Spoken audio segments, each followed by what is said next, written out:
So Messiah chooses this one to bring into his parable. The most unneighborly one. The person said, who's my neighbor? And so he turns it all around. Samaritans didn't have it right. They didn't have theology right. They didn't have it. And yet Messiah is using this one to speak about a righteous person here. It's a rebuke to all the Pharisees and all the priests. It's a rebuke to all the believers today who pride themselves on having every doctrine right and having none of God's love, or judging every other ministry and every other believer. In the name of truth, they have the letter, yet light years removed from the heart of God. This is the heart of God. God could have corrected and said, hey, this is a Samaritan. He's got all these things wrong. Didn't say a word about it. I mean, that's important, but that's not what it's about. He says, this man more had the heart of God than the other ones, who might have had their theology right, but didn't have God right. Theology is important, but if you don't have the Spirit, if you don't have the compassion, if you don't have the heart of God, it can be deadly. So he had looked at him and he had mercy. Now, this is a man, and remember, you got to understand that this is like an enemy and an enemy looking at each other. It would be like if today, and I'm not saying all of them are, but in the land of Israel, or in that, you had a Muslim Arab radical in the West Bank. He sees an Israeli on the road wounded, and he has compassion on him and seeks to help him and gives to help him. That's what it would be like.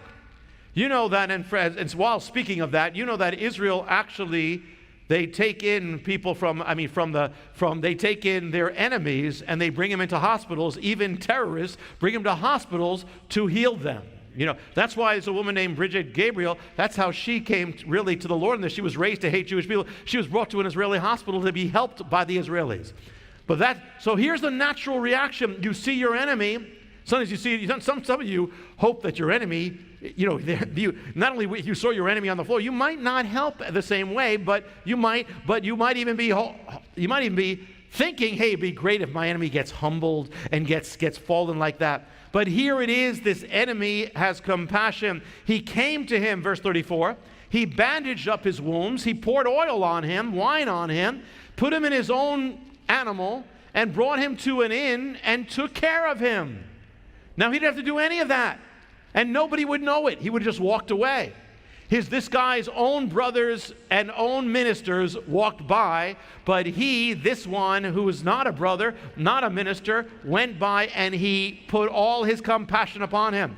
Now, any of these things would have been a wonderful thing to do, but on top of it, it says he bandaged him up. Now think about that. Where did he get the bandage? Did he have a Samaritan first aid kit? Where did he get that from? I mean, they didn't have first, we don't walk around with first aid kits, and he didn't either. So where did he get it? He used his own clothes. That's how he bandaged him.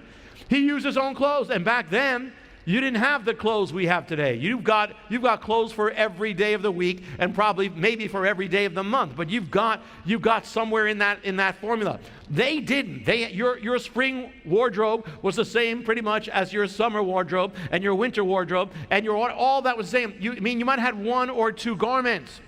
So to take that away and put blood around it and bandage him up, we often don't think about giving away the clothes we have. And where we got what we have, and yet here he's given away everything to somebody in need. A pastor in communist Europe, and it's a true occurrence, he got some beautiful materials for a suit. Back then, you couldn't get that in those places. That's like America, you couldn't get it. But I think they got it from America, this beautiful material, and there was somebody, I believe in the congregation, who put together a beautiful suit for him. Now, it was a rarity to have that. Now, the pastor had a son and told his son a story of a man who went to heaven. And the people there were feasting on food and wonderful food, 4-course meals, gourmet food, all they could eat. And the man sits down at the table and joins them, and he gets a plate, and it's a plate of crumbs. He goes to another table, sits down, they give him a plate of rotten cheese. He goes to another table with a plate, he gets a plate of stale bread. Finally, he can't take it anymore. He's furious. He goes up to the angel and says, how come everybody's eating gourmet food, the best food, all they can eat, and I get crumbs and bad cheese and stale bread? The angel told him, it's the way it is here. The people here receive what they gave on earth to the needy. In your life, you only gave crumbs and stale bread and leftovers. That's what you get here. Now, it wasn't long after that that a poor man came to the pastor's house and asked for help. And he didn't have much clothes. The pastor took out his jackets, said, I'll give a jacket to him, suit jacket. And so he showed it. He said, I'll let you make the decision. He goes to his son, which one should we give? And one of the jackets was the one of the expensive material. And another was a plain older jacket, which he thought of giving. He asked the son, which jacket should we give? The son answered, Dad, give him the jacket you want to wear in heaven.